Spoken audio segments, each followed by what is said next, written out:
Hello बच्चों, आज हम लोग स्टार्ट करने जा रहे हैं 18 मार्च का मॉर्निंग शिफ्ट का पेपर फिजिक्स का डिस्कस करेंगे अच्छे से, काफ़ी मज़े से। मेरा नाम है दुर्गेश कुमार पांडे और हमारी पूरी मोशन की टीम सभी मार्च के पेपर को डिस्कस करेगी। ठीक है, तो आइए फर्स्ट क्वेश्चन को लेते हैं और स्टार्ट करते हैं डिस्कशन प्रॉपर तरीके से। चलिए बात करते हैं। अब यहाँ पर देखें तो इसमें एनटीए के द्वारा जो हमारे पास आंसर गिवन था वो क्या था, 4th नंबर। बट मैं आपको समझाता हूं यहाँ पर क्यों 4th नंबर गिवन था। ठीक है, तो यहाँ पर देखें फर्स्ट क्वेश्चन पढ़ते हैं, क्या दे रखा है। In a series LCR resonance circuit if we change the resistance only from a lower to higher value. अब अगर आप रेजिस्टेंस को चेंज करते हो तो क्या क्या इफेक्ट होंगे, क्या इन चारों ऑप्शन में से कौन सा सही होगा। देखें फर्स्ट ऑप्शन को, the resonance frequency will increase. क्या रेजोनेंस फ्रीक्वेंसी इंक्रीज करेगी, आइए चेक करते हैं।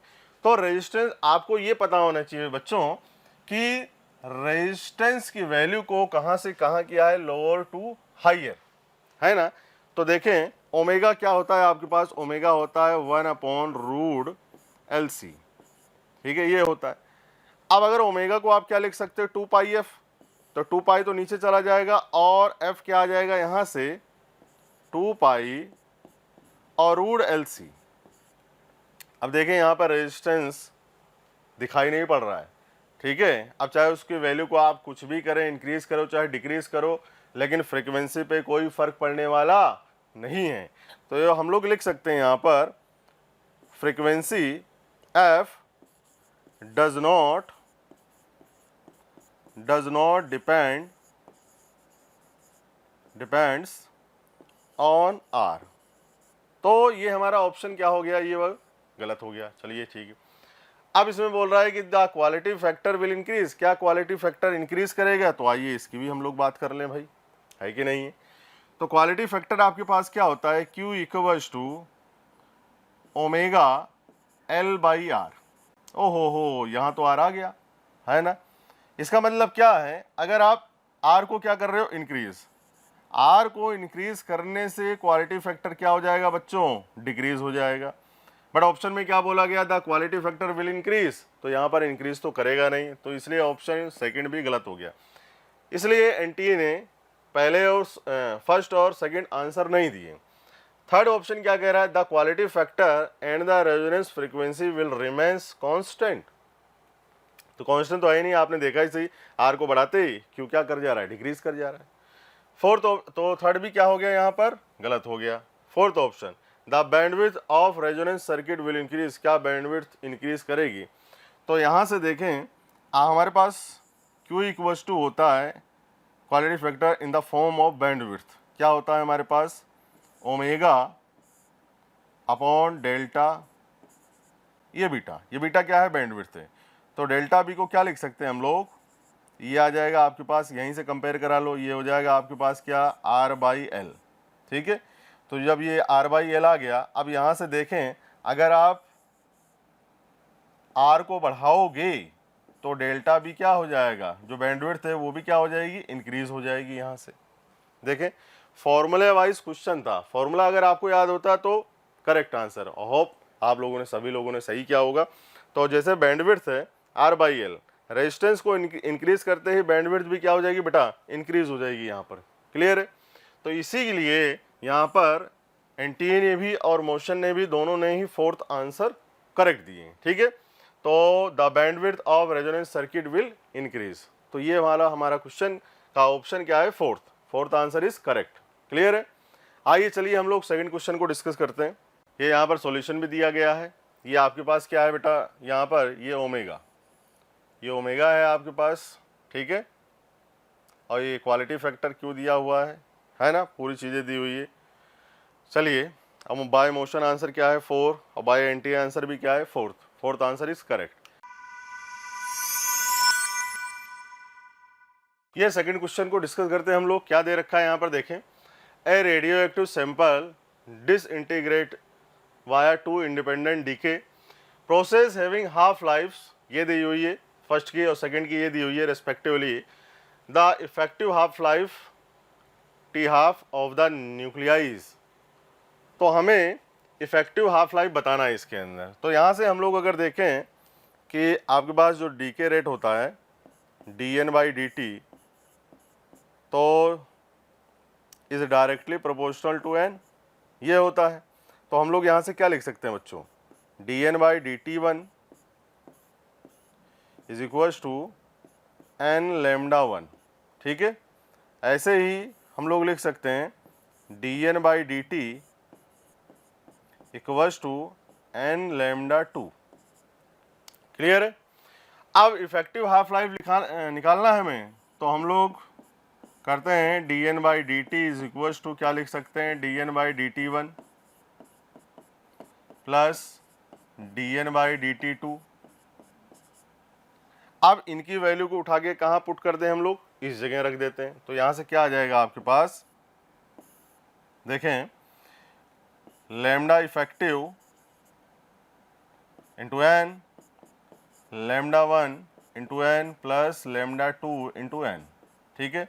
अब सभी ये n कैंसिल आउट हो जाएंगे, और लैम्डा इफेक्टिव को आप क्या लिख सकते हो, 1/t½ equals to 1/t1 1½ plus 1/t2 की पावर 2, इसमें दे रखा है ऐसा ही, देखें इस तरह से, है ना। अब क्या करना है आपको, ये इफेक्टिव निकलेगा तो t हम लोग क्या लिख सकते हैं यहाँ पर, t 1½ इक्वल्स टू एलसीएम लेंगे और ये पलटी मार के जाएगा जब, तो आपके पास क्या आ जाएगा, देखें, सॉरी पलटी मार के नहीं जाएगा, एलसीएम ले लो, एक काम करो, तो ये आ जाएगा आपके पास, यहाँ से इसको इधर लेके जाएं और क्रॉस मल्टीप्लिकेशन करके, तो क्या आ जाएगा यहाँ से, t1 1½ t2 1½ t½ प्लस ये आएगी effective value of half life, ठीक। तो यहाँ से ऑप्शन को मैच करा लें, फर्स्ट में नन ऑफ द अबव दे रखा है, सेकंड में नहीं होगा, थर्ड वाला प्लस माइनस नहीं होगा, फोर्थ वाला, ठीक। तो fourth is correct answer for this question, तो फोर्थ वाला इज करेक्ट आंसर, ठीक है। तो ये तीसरा क्वेश्चन है हमारे पास, आइए पढ़ते हैं क्या है। In the experiment of the Ohm's law, a potential difference of 5 volt is applied across the end of a conductor of length 10 centimetre and diameter of 5 mm. The measured current in the conductor is 2 ampere. The maximum permissible percentage error in the resistivity of the conductor, clear है। तो हमें potential difference भी दिया हुआ है इसमें, clear है। Length दी हुई है आपको, पोटेंशियल डिफरेंस है, डायमीटर गिवन है, करंट गिवन है। तो हम लगाते हैं फॉर्मूला ओम्स लॉ का। तो ये ओम्स लॉ का फॉर्मूला क्या आता है, V equal to I R. और यहाँ से अगर आप रेजिस्टेंस की वैल्यू लिखोगे in the form of resistivity, तो क्या होता है यहाँ से, अगर मैं यहाँ पे बताऊँ, R इक्वल्स टू होता है आपके पास फॉर्मूला रेजिस्टेंस का L/A, करंट इलेक्ट्रिसिटी में पढ़ा होगा आपने। इसकी वैल्यू को लिखते हैं बच्चों यहाँ पर, तो यह आ जाएगा रो L/A, ठीक है।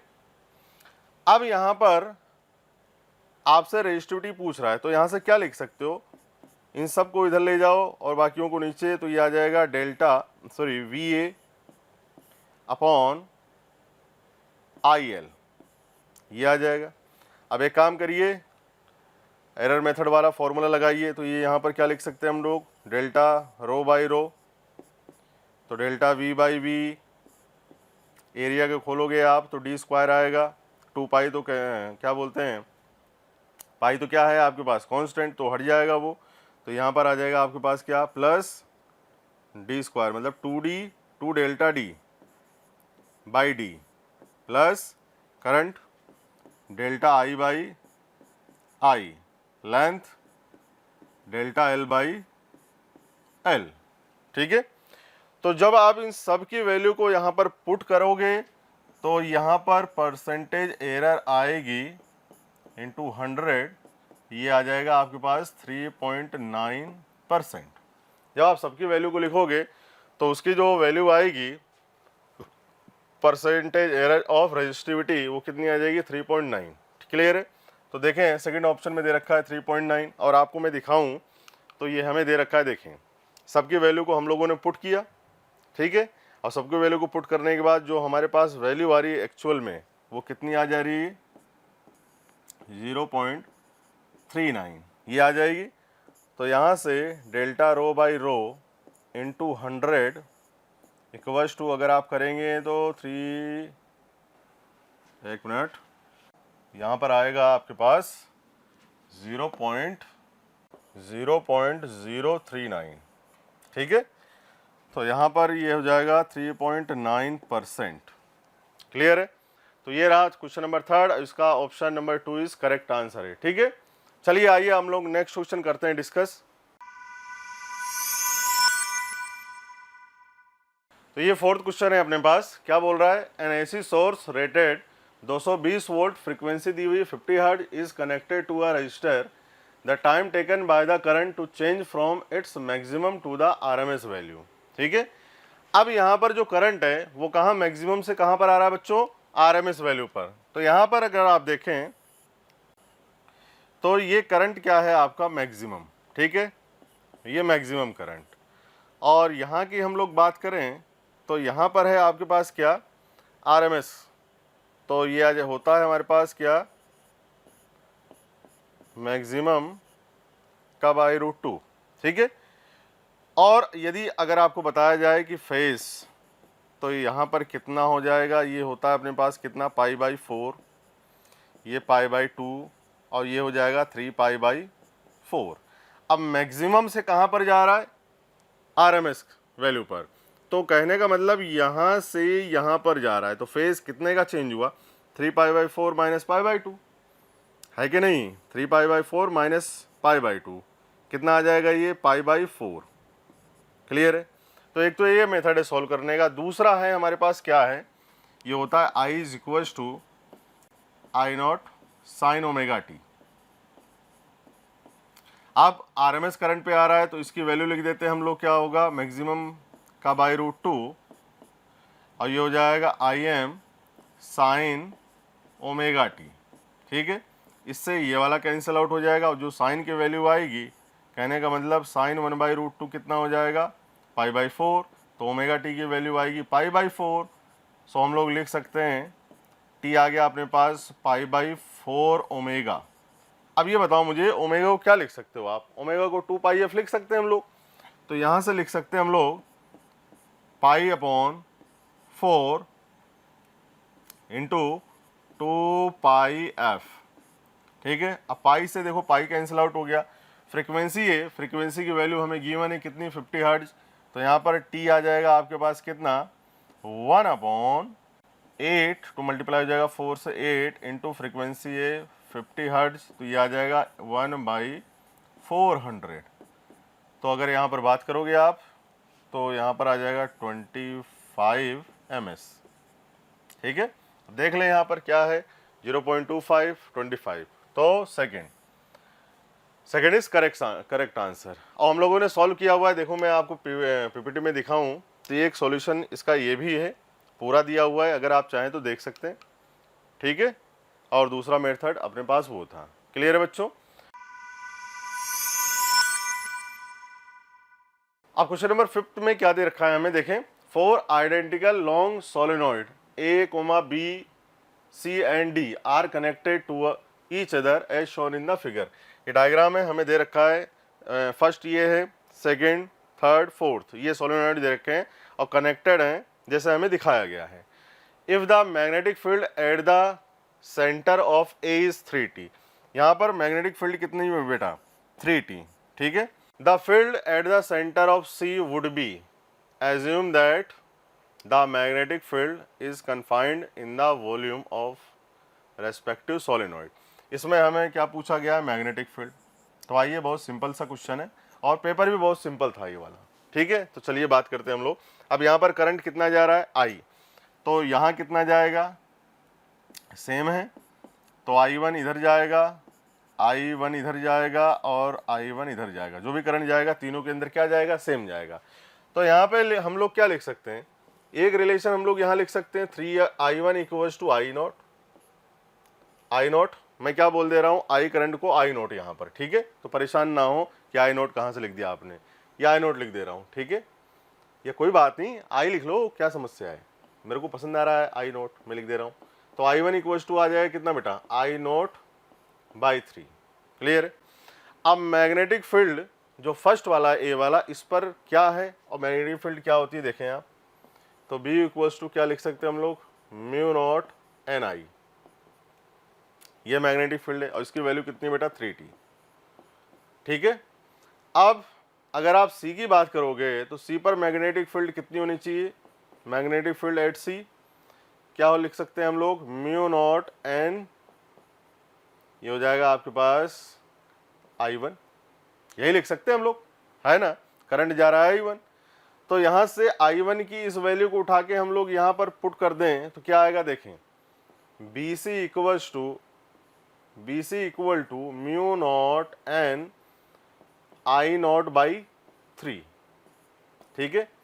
अब अगर यहाँ पर देखें तो mu naught N I naught और ये है क्या बाई 3। अब ये किसकी वैल्यू होती थी, क्या ये यही है, क्या इसकी जगह मैं 3T लिख सकता हूँ, यहाँ पर आई नोट ले लो, क्योंकि पहले भी बताया था मैंने कि आई नोट आ जाएगा, ठीक है।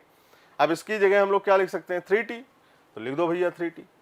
तो ये आ जाएगा magnetic field at C 3T by 3 से 3 कैंसिल आउट और ये आ जाएगा 1 टेस्ला, ठीक। ऑप्शन से मैच करा लें, जो फर्स्ट ऑप्शन है किधर है 6T 12T फर्स्ट, ये तो third is correct answer for this question. तो 6 number question, a plane electromagnetic wave of frequency 100 megahertz हमें दे रखी है।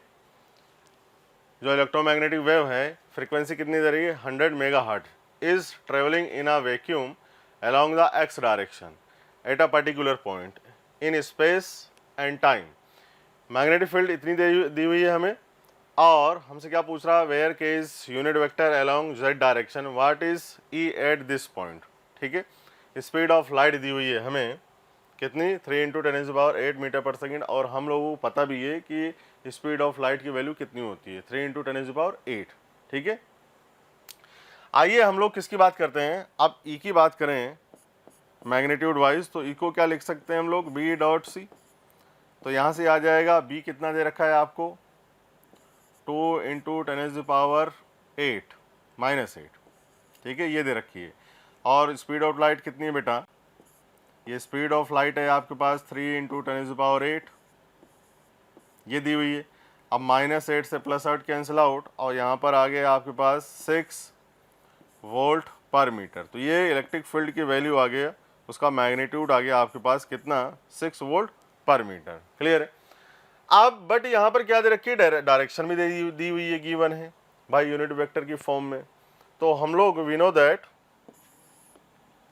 अगर यहाँ पर बात करें E क्रॉस B, तो ये किसके पैरेलल होता है C के, जिस डायरेक्शन में वेव जा रही है, ठीक है। तो अगर यहाँ पर करोगे E, अगर यहाँ पर हम लोग B की वैल्यू लें, B कौन से डायरेक्शन में K कैप, और ये किस में है आपके पास I कैप। क्लियर है। तो ये I कब आएगा, जब J क्रॉस K होगा, J cross K right hand thumb rule से, ठीक है।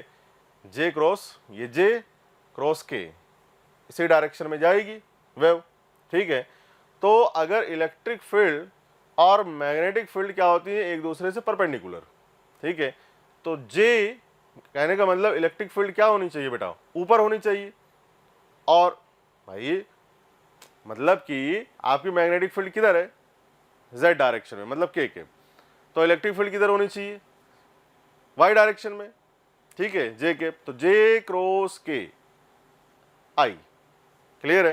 तो यहाँ से ये जो आएगा आपके पास ये आ जाएगा J के। तो अगर ऑप्शन से मैच कराओ आप तो क्या आ जाएगा आपके पास, option third is correct answer. Clear है। क्या गिवन है हमें, a particle is travelling 4 times as fast as an electron, ठीक है, assuming the ratio of de Broglie wavelength of a particle to that of electron is 2:1, the mass of the particle is, हमें क्या पूछा गया बेटा, particle का मास पूछा हुआ है। तो आइए देखते हैं हम लोग, रिलेशन से आ गई। तो वेवलेंथ क्या होती है आपके पास, आप जानते हैं, मॉडल में पढ़ा हुआ है, h/p, और p क्या होता है, लीनियर मोमेंटम, तो ये हो जाएगा h/mv।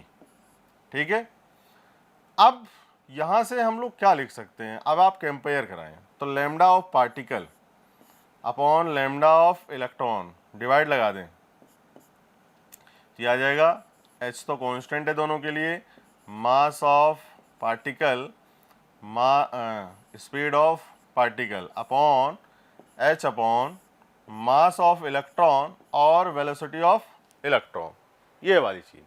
अब यहाँ से क्या हो जाएगा, एच कैंसिल आउट हो जाएगा, ये पलटी मार के ऊपर पहुँच जाएगा, तो क्या लिख सकते हैं इसको, मास of electron velocity of electron, ठीक है, मास of particle upon velocity of particle. Clear है। अब हमें क्या क्या गिवन है देखें। अब इसमें दिया हुआ है a particle is travelling 4 times as fast as an electron, मतलब इलेक्ट्रॉन से जो वेलोसिटी ऑफ पार्टिकल है वो कितनी है, 4 टाइम्स ये, और हमें दे रखा है de Broglie wavelength of particle to that of electron is 2:1। तो हमें दिया हुआ है यहाँ पर, इसको क्या लिख सकते हैं हम लोग, 2/1 equals to mass of electron upon mass of particle into, अब वेलोसिटी ऑफ इलेक्ट्रॉन क्या है, यही है, और वेलोसिटी ऑफ पार्टिकल कितना है वो दे रखी है हमें पर, तो 4 वेलोसिटी ऑफ इलेक्ट्रॉन, इससे ये कैंसिल आउट हो गया बेटा, और ये आ जाएगा mass of electron upon mass of particle equals to, इसको इधर ले जाओगे तो ये आ जाएगा 8 यहाँ पर, तो मास ऑफ पार्टिकल अच्छा, mass of particle is equals to mass of electron by 8, तो ये कितना दे रखा है, 1/8 टाइम्स मास ऑफ इलेक्ट्रॉन, जो पार्टिकल का मास है। तो आइए ऑप्शन से मैच कराएं हम लोग, 1/16 times of mass of electron नहीं होगा, ये ऑप्शन गलत है, 16 times of the mass of electron ये भी गलत है, 1/8 times of the mass of electron, तो दिस इज करेक्ट आंसर, यही हमारा राइट आंसर है। तो what will be the average value of energy along 1 degree of freedom for an ideal gas in thermal equilibrium at temperature T। Temperature T पर हमसे क्या पूछा गया है, एक बार क्वेश्चन को और रीड कर लेते हैं हम लोग। What will be the average value of energy along 1 degree of freedom for an ideal gas in thermal equilibrium at a temperature T। अब आप देखें, जो हमारे पास टोटल एनर्जी होती है वो कितना होता है हमारे पास, 1/F/2 kBT। kB क्या है यहाँ पर, बोल्ट्जमान कांस्टेंट, और T क्या है, टेम्परेचर। तो यहाँ पर एनर्जी आपके पास है, total energy F/2 kBT। Clear है। अब यहाँ पर जो हमसे पूछा गया है कि energy associated with each degree of freedom पर मोलिक्यूल, तो हम लोग जानते हैं कितनी होगी, तो 1/डिग्री ऑफ फ्रीडम दिया हुआ है 1/2 kBT। क्लियर है। यहाँ पर एक लाइन नहीं देखी होगी आपने, 1 डिग्री ऑफ फ्रीडम, ठीक है, तो डिग्री ऑफ फ्रीडम कितना दिया हुआ है हमें, 1, तो यह आ जाएगा 1/2 kBT। क्लियर है। अब ऑप्शन में देख लीजिए, तो 4th option is required answer. ठीक है, चलिए देखते हैं। ये देखो लिखा भी हुआ है यहाँ पर, energy associated with each degree of freedom is 1/2 kBT। ये डिग्री है भाई, फ्रीडम इज 1/2 kBT। तो हमने आंसर दिया है 4, एनटी ने भी क्या आंसर दिया है 4। इस पेपर में बहुत कम करेक्शन है। क्वेश्चन नंबर 9 बेटा हमसे क्या कह रहा है, your friend is having I site problem. ठीक है, आपके फ्रेंड को क्या है, आई की प्रॉब्लम है। चलो अच्छी बात। C is not able to see clearly a distance uniform window mesh and it appears to her as non uniform and distorted. The doctor diagnose the problem. अब डॉक्टर कौन सी प्रॉब्लम डायग्नोज करेगा, देखें, जिसको मैश दिखाई नहीं पड़ता है, जैसे मान लीजिए ये विंडो है, ये विंडो बना दिया आपने, है ना। कहने का मतलब जिसको ये मैच दिखाई नहीं पड़ता है उसको क्या प्रॉब्लम होती है, ये ठीक है। ये तो इसमें ये भी है ना, जिसको ये मैच दिखाई नहीं पड़ता है उसमें क्या दिक्कत होती है प्रॉब्लम बेटा, ये ठीक है। यहाँ पर भी है ये, चलो अच्छी बात है। बट एक दूसरी प्रॉब्लम भी इसके साथ दी हुई है, क्या बोलता है, ये डिस्टेंस ऑब्जेक्ट को भी नहीं देख पाता। यहाँ देखें तो उसमें तो हमें पता है कि इसमें क्या होती है, मायोपिया, ठीक है। अब देखें यहाँ पर ये मायोपिया यहाँ दे रखा है हम लोगों को, ठीक है। तो यहाँ से अब थ्योरेटिकल क्वेश्चन है, इसमें क्या समझाना, जिसको मैच दिखाई नहीं पड़ता है उसमें ये प्रॉब्लम होती है, और जिसको डिस्टेंस नहीं दिखाई पड़ता है ऑब्जेक्ट उसमें ये प्रॉब्लम होती है। तो option third is correct answer. Clear है। The time period of a simple pendulum is given by, हमें दिया हुआ है t equal to 2 pi root L by g. The measured value of the length of pendulum is 10 centimetre known to a 1 mm accuracy. अच्छी बात। The time for 200 oscillation of the pendulum is found to be 100 second. अच्छा, using a clock of first revolution 1 second revolution, the percentage accuracy in the determination of g using this pendulum is x. The value of x to the nearest integer is, हमें 4 option दिए हुए हैं, इसी में से कोई एक required answer होगा। तो यहाँ पर देख लेते हैं हम डायरेक्ट ही। देखिए कुछ नहीं है, एरर का क्वेश्चन है। t इक्वल्स टू होता है आपको क्वेश्चन में ही गिवन है 2 पाई रूट L बाई जी, ठीक है। एक काम करिए, इधर स्क्वायर ले लें, स्क्वायर ले लिया इधर, ये हो जाएगा 4 पाई स्क्वायर और ये L बाई जी। अब एक्सेलरेशन ड्यू टू ग्रेविटी की फॉर्म में पूछा गया है ना जी। वो देखें डिटर्मिनेशन ऑफ जी, देखें वही मेरे को दिखाई नहीं पड़ा था कहाँ देर का जी। तो डिटर्मिनेशन ऑफ जी, तो यहाँ पर जी की फॉर्म में पूछा गया। तो आइए सॉल्व आउट कर लेते हैं। कांस्टेंट तो क्या हो जाएगा, हट जाएगा यहाँ से, तो ये आ जाएगा अपने पास क्या, यहीं पे लिखूँ मैं delta g by g equals to, और एक काम करते हैं पहले सी को लिख देता हूँ मैं यहाँ पर, क्या हो जाएगा g divide by 4 pi square L by T, ठीक है। तो आप इसको लिख सकते हैं डेल्टा जी बाई जी, और ये कांस्टेंट तो हट जाएगा यहाँ से, तो ये आ जाएगा आपके पास कितना, delta L by L plus 2 T square है यहाँ पर, तो ये आ जाएगा 2 डेल्टा टी बाई टी, ठीक है। अब आप चाहें तो इसकी वैल्यू रख के परसेंटेज निकाल सकते हैं, ठीक है। यहाँ पर वैल्यू रख दें, परसेंटेज आ जाएगी यहाँ पर। क्लियर है। तो डेल्टा जी बाई जी हम लोग रखेंगे यहाँ पर 0.1 divide by 10 plus 2 into 1 by 100, क्योंकि हमें गिवन है। तो यहाँ पर हम लोग क्या आएगा वैल्यू, यहाँ पर ये आ जाएगा आपके पास 0.03, ठीक है, डेल्टा जी बाई जी। अब आपकी परसेंटेज निकालना है इसको, तो ये क्या लिख सकते हैं, delta g by g into 100, ये आ जाएगा आपके पास कितना बेटा, 3%। अच्छा, इसका सॉल्यूशन भी हम लोगों ने बनाया हुआ है, देखें ये देखिए वही है कहानी पूरी, है ना।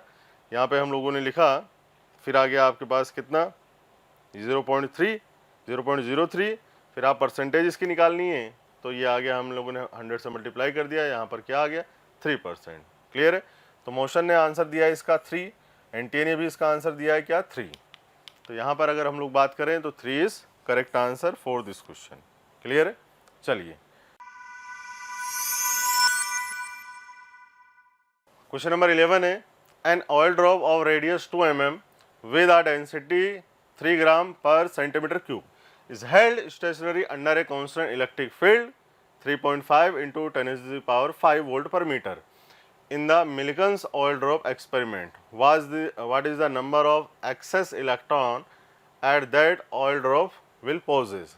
अब देखें, अगर हम लोग बात करें कहाँ की, इक्विलिब्रियम की अगर बात करोगे, ठीक है, तो इक्विलिब्रियम की बात करोगे अगर, तो यहाँ पर क्या होगा कि जो आपका इलेक्ट्रिक फोर्स होगा वो डाउनवर्ड लग रहा होगा, है ना, और mg जो होगा, सॉरी इलेक्ट्रिक फोर्स ऊपर लग रहा होगा, mg डाउनवर्ड लग रहा होगा। ये किसकी बात कर रहे हैं हम लोग, ये हम लोग बात कर रहे हैं बच्चों 8 इक्विलिब्रियम कंडीशन की, इक्विलिब्रियम कंडीशन की हम लोग यहाँ पर बात कर रहे हैं। तो यहाँ पे हम लोग क्या लिख सकते हैं, यहाँ पे लिख सकते हैं हम लोग F E equals to M G, F E equal to M G, और एफ ई की वैल्यू को क्या लिख सकते हो आप, एफ ई इक्वल्स टू ये होता है क्यू इंटू ई, और क्यू को क्या लिख सकते हो, एन ई। ये आपने इलेक्ट्रोस्टैटिक में पढ़ा होगा, क्यू को एन ई लिख सकते हैं, क्वांटाइजेशन, याद आया कुछ, ठीक है। तो एन ई इंटू ई, अब इसी वैल्यू को कहाँ लिख दो आप, यहाँ पर, तो यहाँ पर आ जाएगा आपके पास एन ई इंटू ई और equal to M G. N पूछा गया है आपसे, तो एन आ जाएगा आपके पास एम जी ए इंटू ई। मतलब ये पेपर जो है फॉर्मूला बेस ज़्यादा है, फॉर्मूले अगर आपको याद हैं तो थोड़ा दिमाग लगाओगे आंसर आ जाएगा आपका। तो एम जी, चलिए एम को क्या लिख सकते हो यहाँ से, ये आ जाएगा, ये हमारे पास फॉर्मूला होता है क्या, देखें कि रो equals to mass per unit volume. तो आप मास को क्या लिख सकते हो बेटा, रो इंटू वॉल्यूम। तो ये एक स्फेयर की जैसे लग रहा है आपका, तो इसका वॉल्यूम कितना आ जाएगा, 4/3 pi r cube, pi r cube. Clear है। तो इसकी वैल्यू उठा के यहाँ पे रख दो, ये आ जाएगा अपने पास rho into 4/3 pi r cube into g divide by e into e. Clear है।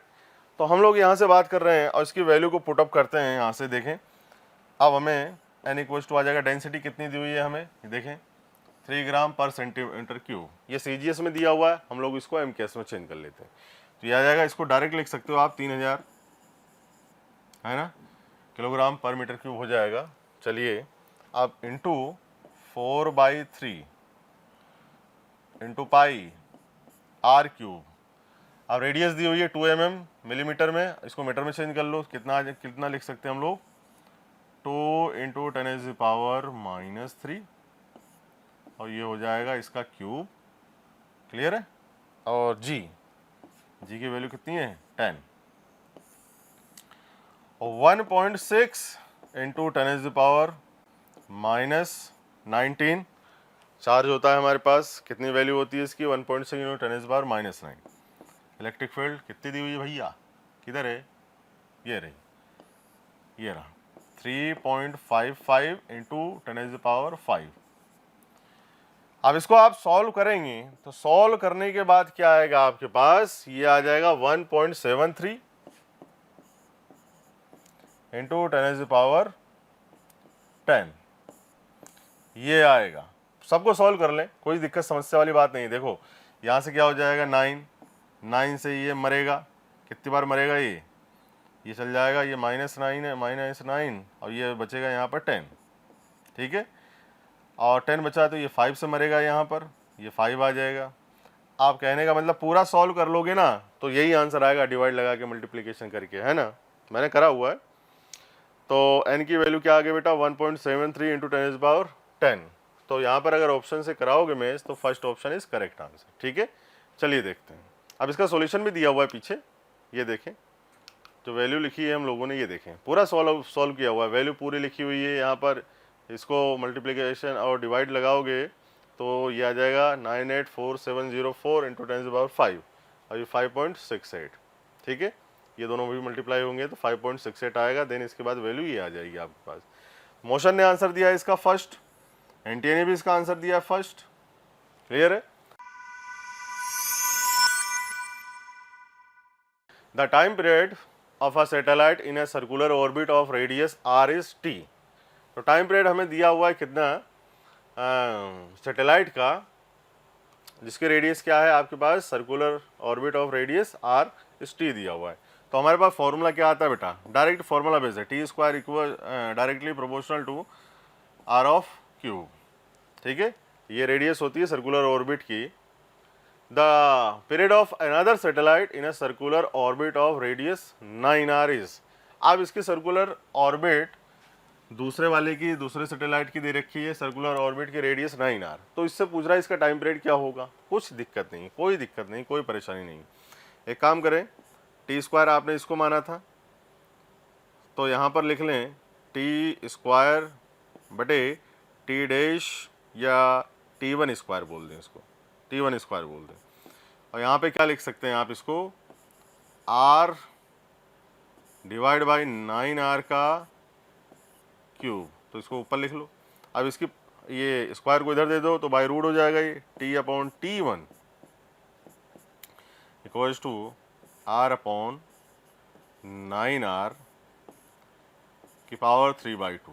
अब एक काम करते हैं हम लोग, क्या करें, पहले रूट को सॉल्व कर लेते हैं। R से R मारो इसको, तो 9 का रूट कितना हो जाएगा 3, ये 3 और 3 का क्यूब कितना आ जाएगा 27, तो ये आ गया 1/27।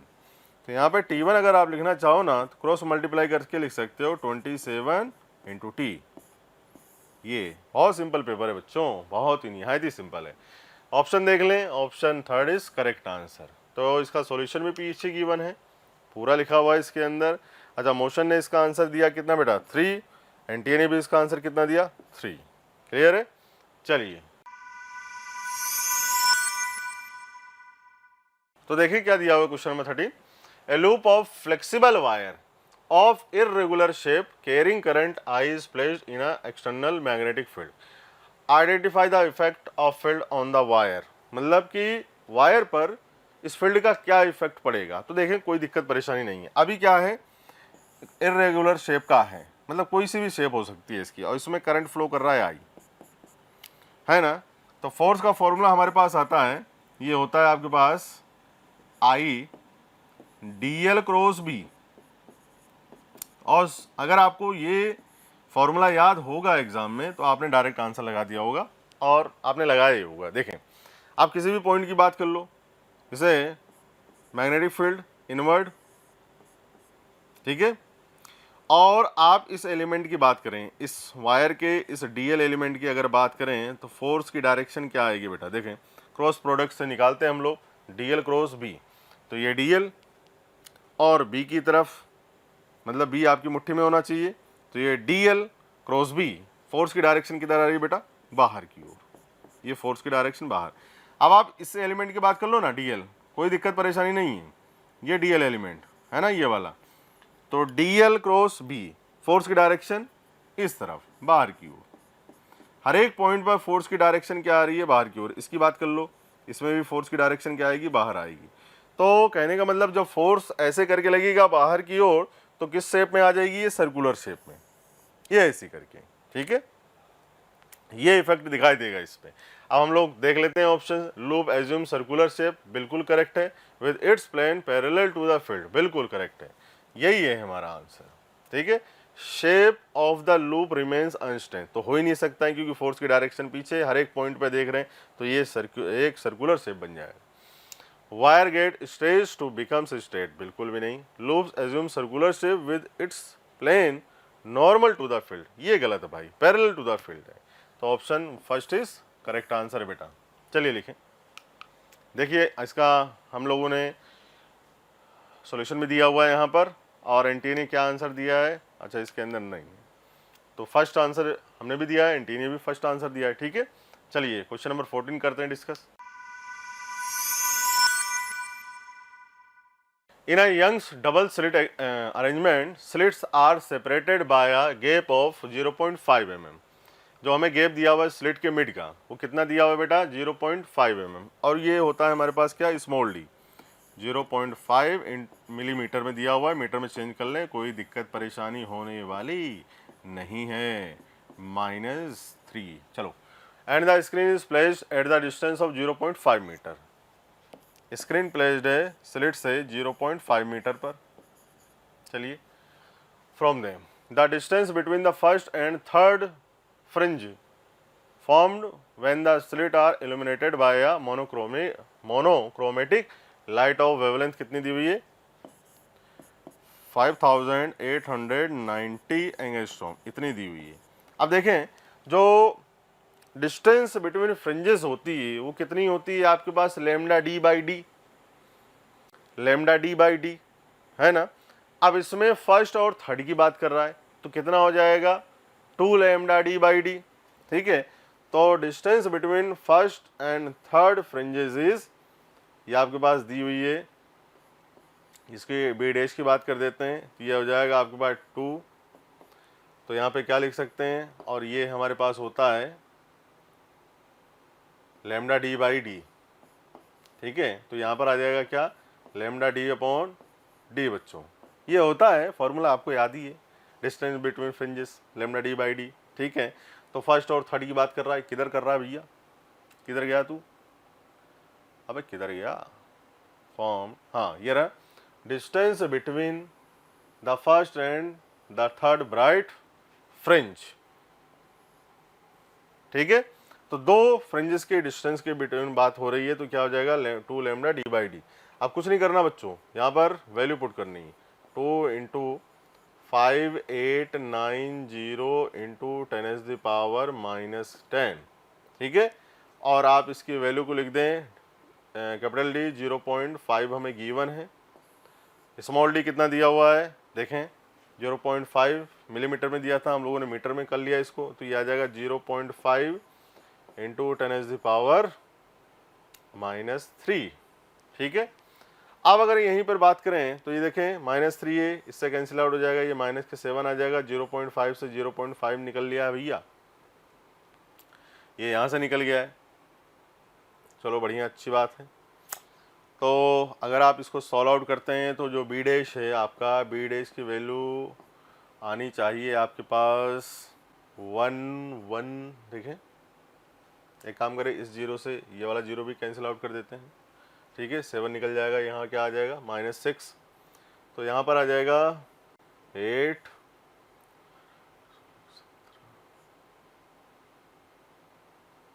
ये 1178 इंटू 10⁻⁻6, ये वाली चीज़, ये देखो ये आ गया अपने पास, क्लियर है। ऑप्शन से मैच करा लो, कितना आ जाएगा देखें, first answer is correct answer आ गया अपने पास, ठीक है। चलिए क्वेश्चन नंबर 15, तो क्वेश्चन नंबर 15 आ गया हमारे पास, और मैच लिस्ट टाइप का क्वेश्चन है ये, इसमें मैच करना है, लिस्ट फर्स्ट दी हुई है, लिस्ट सेकंड से मैच करना है, मतलब मैच द कॉलम टाइप ही था। तो कितना दे रखा है हमें देखते हैं, 10 kilometre height over the earth surface is thermosphere, 70 kilometre height over the earth surface mesosphere, 180 kilometre height over the earth stratosphere, और 270 kilometre height over the earth sphere is troposphere, ठीक है। ये दिया हुआ है और हमें क्या करना है, मैच कराना है, देखें। बट इसमें थोड़ी सी क्या हुई, एक समस्या उत्पन्न हुई कि इनकी जो आपको अर्थ सरफेस से जो लेयर दी हुई है उनकी डिस्टेंस, फिर हम लोगों ने क्रॉस चेक भी किया इसको, तो हम लोगों ने इसका कोई पर्टिकुलर आंसर नहीं दिया है, एंटी ने इसका आंसर दिया, अभी हम लोग चर्चा करेंगे उसकी। बट जो देखें यहाँ पर दिया हुआ है जैसे ट्रोपोस्फेयर है, तो इसकी जो आपके पास होती है, जो डिस्टेंस होती है, ये होती है आपके पास 8 to 14.5 किलोमीटर हाई, ठीक है, अर्थ सरफेस से, तो इसकी रेंज आ गई। तो असलियत में अगर यहाँ पे देखो कि ट्रोपोस्फेयर है, तो इसकी क्या दे रखी है हमें, ट्रोपोस्फेयर की 8 to 14.5 किलोमीटर, तो अगर आप यहाँ पे देखो 10 किलोमीटर, तो यहाँ पर आ गया ये फोर्थ ऑप्शन, किससे मैच किया, फर्स्ट वाले से, तो ये आ गया इससे, चलो इसकी बात तो अच्छी है, यही तो मैच किया बस, इसके अलावा कोई भी मैच नहीं किया, ठीक है। तो ए का क्या हो गया, फोर्थ हो गया। अब ए के फोर्थ में क्या आ रहा है, ये देखें, ये वाला सेकंड ऑप्शन, तो अगर आपने आंसर दिया होगा तो इसी से मिला के दे दिया होगा, बट अगर आप बी की बात करो, सी की बात करो, डी की बात करो, तो ये हम लोगों ने जो लिखा हुआ है, ये नासा की वेबसाइट से लिया हुआ है हम लोगों ने कि भाई उन्होंने क्या दिया था, ठीक है, क्योंकि इसके अंदर मैचिंग नहीं आ रही थी, बट कई लोगों ने दिया इसका आंसर ये सेकंड वाला। तो देखते हैं दूसरा, स्ट्रेटोस्फेयर क्या बोलता है इसमें, the stratosphere start just above the troposphere and extends to 50 kilometre, ये दे रखा है आपको, एक्सटेंड टू 50 किलोमीटर, तो यहीं पे बात कर लो आप, देखो 70 किलोमीटर हाइट दे रखी है, 180 है, 270 है, तो 70 क्या है, 50 दे रखी है हम लोगों को, क्लियर है, इसलिए हम लोगों ने इसका कुछ विकल्प नहीं दिया है। अब देखें यहाँ पर, और म्योस्फेयर की बात करें आप, the mesosphere start just above the stratosphere and extend to 85 kilometre. ठीक है, the mesosphere start just above the stratosphere and extend to 85 kilometre. ठीक है, अब 50 से 85 किलोमीटर। ठीक है, तो यहाँ पे क्या दे रखा है हम लोगों को 180 किलोमीटर हाइट। क्लियर है। और 270 किलोमीटर हाइट देखें, 600 kilometre. The thermosphere start just above the mesosphere and extend to 600 kilometre. ठीक है, तो ये इसमें दिया हुआ है। अब मैंने दो चीज़ें और दे दी आपको। आयनोस्फेयर ये दे रखा है हम लोगों को, कितनी डिस्टेंस दी हुई है आपके पास, from about 48 kilometres above the surface of edge of space at about 965 kilometre. इसकी बात तो हुई नहीं है, तो इसकी बात हम लोग कर भी नहीं रहे हैं, बट यहाँ पर थोड़ी सी हल्की सी लगा। बट अगर आप देना चाहो नियर अबाउट करके आंसर, तो आप नियर अबाउट करके आंसर दे सकते हो। Near about answer 2 is correct answer. ठीक है, चलिए, तो इसका आंसर क्या हो जाएगा आपके पास, सेकंड। पूरा दे रखे हम लोगों ने, दोबारा चर्चा कर लेते हैं एक बार। ट्रोपोस्फेयर है जिसकी अर्थ से हाइट कितनी होनी चाहिए, 8 to 14.5 किलोमीटर हाई। स्ट्रेटोस्फेयर जो है, तो the stratosphere start just above the troposphere. अब ट्रोपोस्फेयर कितनी मान ले, 15 मान लो, 15 मान लो, कोई दिक्कत परेशानी वाली बात नहीं है। टू एक्सटेंड टू 50 किलोमीटर्स, और 15 प्लस 50 आ गया आपके पास, कितना आ जाएगा, 65। तो अब आप देखो इसमें कहाँ 65 नज़र आ रहा है, 70 किलोमीटर आ रहा है। तो नियर अबाउट आप ले सकते हो, लेकिन अगर एग्जैक्ट आपको देना है तो एग्जैक्ट नहीं देंगे। ठीक है, तो ये ले सकते हो यहाँ से। ठीक है, तो स्ट्रेटोस्फेयर क्या हो जाएगा, यहाँ से देखिए 70 किलोमीटर, ये थर्ड, तो बी का थर्ड हो गया। और अगर आप बात करोगे किसकी, देखो मियोस्फेयर की बात करें हम लोग, मेसोस्फेयर, तो यहाँ से आ जाएगा mesosphere start just above the stratosphere and extend to 85 kilometre. तो 85 किलोमीटर की बात करोगे तो यहाँ पर हम लोगों ने कितना लिया, 70। अब 70 से 85 जाओ तो यहाँ से आ जाएगा आपके पास कितना, देखें 180 किलोमीटर दे रखा है इसमें। तो नियर अबाउट आप ले सकते हो, लेकिन एग्जैक्ट की बात करोगे तो नहीं ले सकते हम लोग। ठीक है, तो यहाँ पर ये हो जाएगा, सी का क्या हो जाएगा, सेकंड। अब तो आप समझ ही गए। और डी का क्या हो जाएगा, फर्स्ट। बेटा क्लियर है। तो ये रहा हमारे पास 15 का, जिसमें कोई एग्जैक्ट वैल्यू नहीं आई है, नियर अबाउट हम लोग ले सकते हैं। ठीक है, और जो ये हम लोगों ने लिया है इसके बाद, ये जब एग्जैक्ट वैल्यू नहीं आई, कोई आंसर मैच नहीं किया, तो हमने नासा की वेबसाइट निकाला, भैया देखते हैं कि चलो कितनी लेयर जो अर्थ से होती है, कितनी इनकी डिस्टेंस दे रखी है उन्होंने। ठीक है, तो ये सब निकल के आई, ये एग्जैक्ट डिस्टेंस है आपके पास, बट उसमें भी क्या है, नियर अबाउट 5 किलोमीटर 10 किलोमीटर का वेरिएशन आ रहा है उसमें, 15 किलोमीटर का। ठीक है, तो एग्जैक्ट नहीं आप ले सकते हो, कोई दिक्कत समस्या वाली बात नहीं। तो इसका हम लोगों ने यहाँ पर कोई एग्जैक्ट आंसर दिया नहीं है, बट अगर आप नियर अबाउट मान के करें तो सेकंड आंसर इसका है। ठीक है, चलिए क्वेश्चन नंबर 16 लेते हैं हम लोग। तो क्वेश्चन नंबर 16 क्या दिया हुआ है बच्चों, ये WP का एक क्वेश्चन है। ठीक है, क्या दे रखा है, रीड करते हैं इसको। A constant power delivering machine has stored a box which was initially at rest. At rest पे इसका मतलब क्या है, आपकी इनिशियल में वेलोसिटी क्या है इसकी, 0 है। अच्छी बात है। Along a horizontal straight line, the distance moved by the box in time t is proportional to, है ना। अब डिस्टेंस पूछ रहा है कि टाइम की प्रोपोर्शनलिटी क्या होगी। ये सब दिया हुआ है कि t की पावर 1 होगी, कि t की पावर 3/2 होगी, कि t की पावर हाफ होगी, कि t की पावर 2/3 होगी। आइए देखते हैं। तो पावर्स का फॉर्मूला क्या होता है आपके पास, आप क्या लिख सकते हो, एफ वी कॉस थीटा, ये भी फॉर्मूला होता है हमारे पास। आप इसको डॉट प्रोडक्ट में लिखना चाहो तो क्या लिख सकते हो आप, F dot V. F dot V scalar product है। ठीक है, और यहाँ से क्या लिख सकते हो आप, यहाँ से देखें तो फोर्स को क्या लिख सकते हो, एम ए इंटू वी।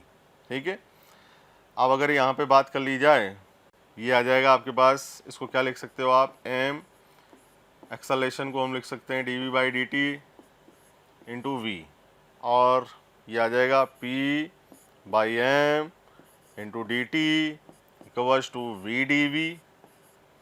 अब एक काम करो, 0 से t ले लो इसको, और इसको इनिशियल में रेस्ट पर है तो 0 से v ले लो इसको। चलो कर देते हैं इंटीग्रेट। तो यहाँ से आ जाएगा ये pt बाई एम। भाई upper limit minus lower limit करोगे तो 0 0 है तो 0 हो जाएगा, बाकी t वाला बचेगा। तो ये हो जाएगा बेटा v square by 2, v square by 2। और इसको अच्छे से लिख लो, क्या आ जाएगा यहाँ से, देखें, v square 2pt by M, square हटाओ तो क्या लगा सकते हो आप, अंडर रूट। यह आ जाएगा root of 2pt by M. अब आप इसको v को क्या लिख सकते हैं हम लोग, dx by D T, by dx by D T, और ये आ जाएगा 2pt बाई एम। ठीक है, अब dx और ये आ जाएगा आपके पास, बाकी को आप कांस्टेंट मान सकते हो, मैंने k बोल दिया, और रूट t को लिख दो, t इज पावर हाफ, ठीक है, इंटू डी टी। अब एक काम करो, इसको इंटीग्रेट कर लो, 0 से t और 0 से x, ओरिजिन से मान लेते हैं, ओरिजिन से चला होगा x तक, वो डिस्टेंस बताना किसके प्रोपोर्शनल हो गया। सॉरी dt नहीं आएगा, dx आएगा, यहाँ पर चेंज कर लेना बच्चों, dx। तो ये आ जाएगा आपके पास कितना, x और k कांस्टेंट ले लिया है ना, और कांस्टेंट क्या लिया हम लोगों ने, ये 2p बाई एम, इसको कांस्टेंट मान लिया। इसको क्या माना हम लोगों ने बेटा, k, ठीक है, सॉरी क्या क्या मानेंगे, रूट के मान लेंगे, रूट के अंदर है तो रूट के मान लिया है, कुछ भी मान लो, के मान लो, कोई दिक्कत थोड़ी है।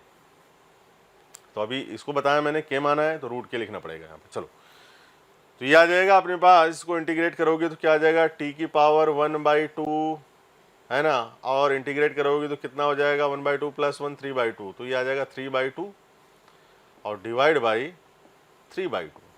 ठीक है, तो x अगर प्रोपोर्शनल में लिखना है आपको तो x is directly proportional to t की पावर 3/2। तो ये है इसका आंसर, डिस्टेंस प्रोपोर्शनल होगी t की पावर 3/2 की। तो यहाँ से अगर ऑप्शन देना है तो option 2 is correct answer for this. चलिए क्वेश्चन नंबर 16 सॉल्व हो गया, इसका आंसर भी, सॉल्यूशन भी हम लोगों ने दिया हुआ है, देखें पूरा का पूरा सोल्व आउट है, और यहाँ पे डिस्टेंस टाइम की पावर 3/2 के प्रोपोर्शनल आ रही है। ठीक है, answer 2 is correct answer. Question number 17 में क्या दिया हुआ है हमें, a thin circular ring of mass capital M and radius R is rotating about its axis with an angular speed omega.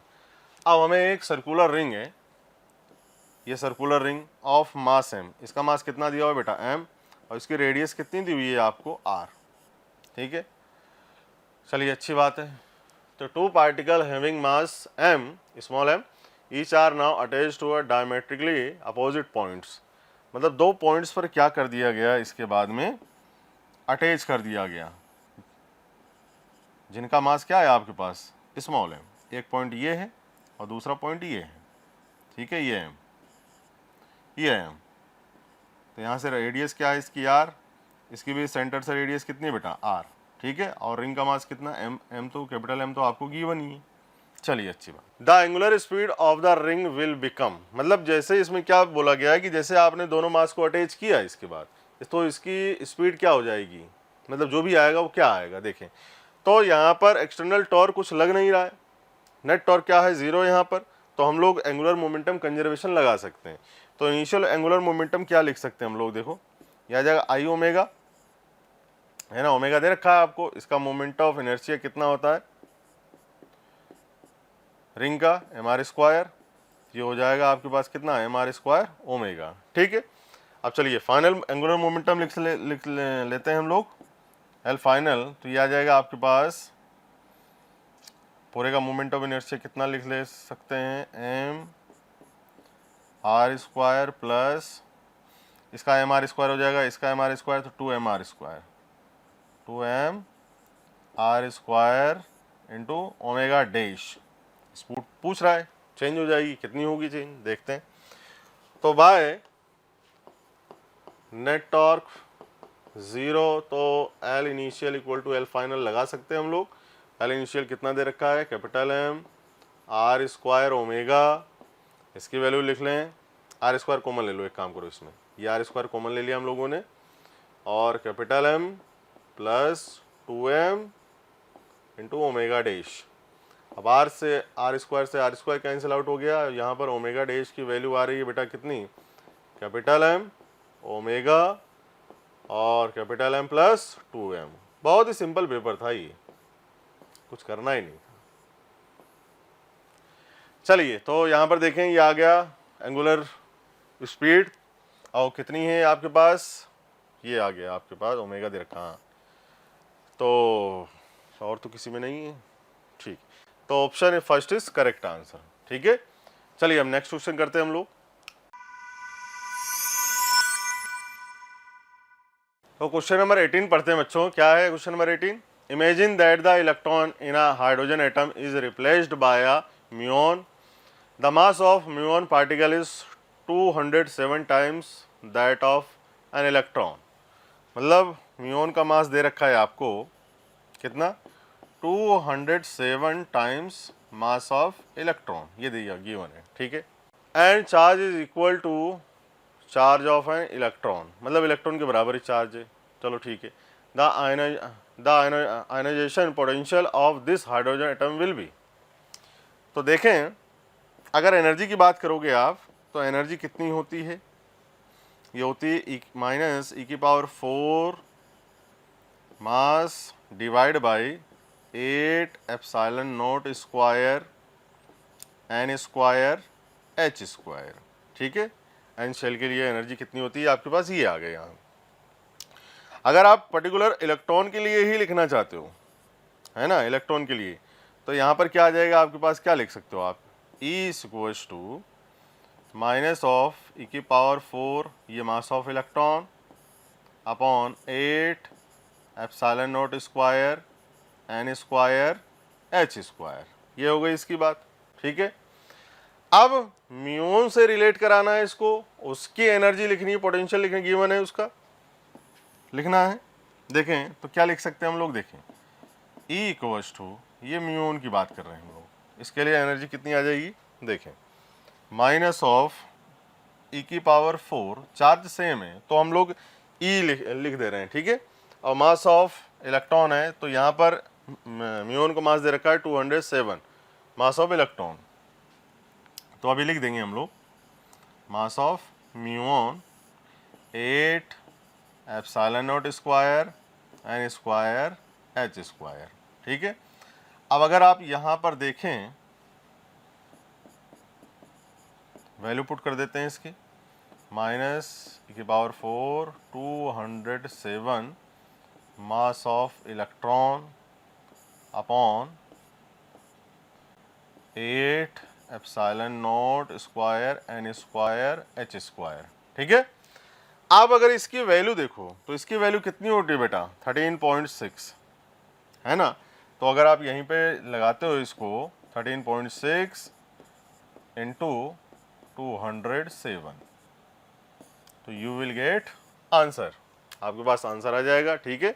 और इसका आंसर कितना आ जाएगा आपके पास, 2815.2 इलेक्ट्रॉन वोल्ट, डायरेक्ट है, कोई दिक्कत समस्या नहीं है। मॉडर्न में डायरेक्ट फॉर्मूला हम लोग बता देते हैं इसका, ठीक है।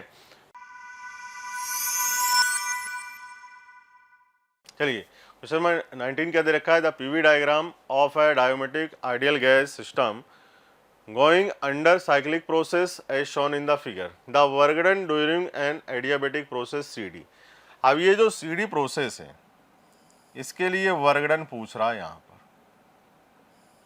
क्या वर्क डन इसका होगा CD के लिए, ठीक है, ये C है आपका पॉइंट।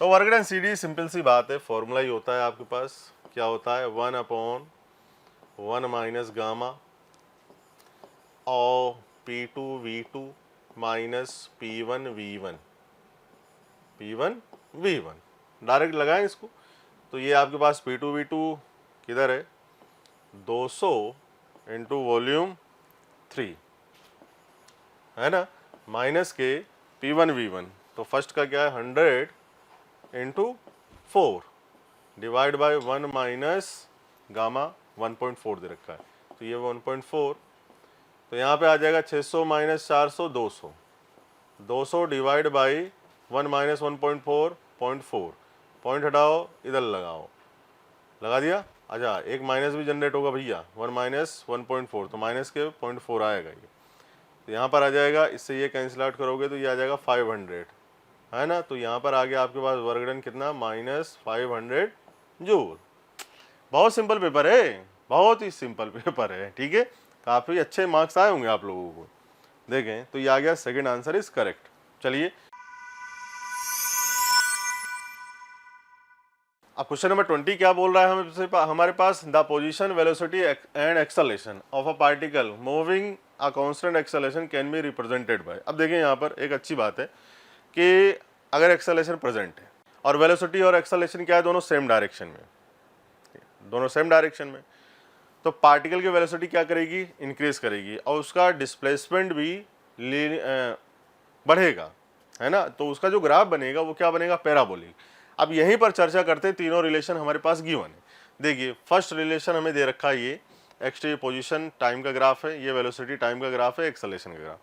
अब यहाँ पर देखें वेलोसिटी क्या है, यहाँ पर वेलोसिटी क्या है, पर्टिकुलर इनिशियल कंडीशन में इस जगह पार्टिकल के पास कुछ वेलोसिटी थी, और अगर उसके पास कोई वेलोसिटी थी और वो भी क्या थी, वेलोसिटी पॉजिटिव, है ना, पॉजिटिव थी, नेगेटिव मतलब कि डायरेक्शन एक्सेलरेशन के अपोजिट नहीं थी।